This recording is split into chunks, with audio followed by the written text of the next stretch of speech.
Alright, this is the review for the kitchen counter. As you see, it's actually pretty easy to use. You got your start, stop, you actually have your reset. You actually have magnets on the back so you can place it all around the house. Any metal surface, you can actually leave it just down on the counter. And another cool thing about this is you can actually spin the outside piece and it actually turns into a countdown timer.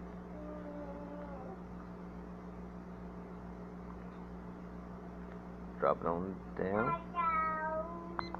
Just hit start. It counts down. Gives you a little alarm when it actually does go off. You can just reset it and hit reset button here.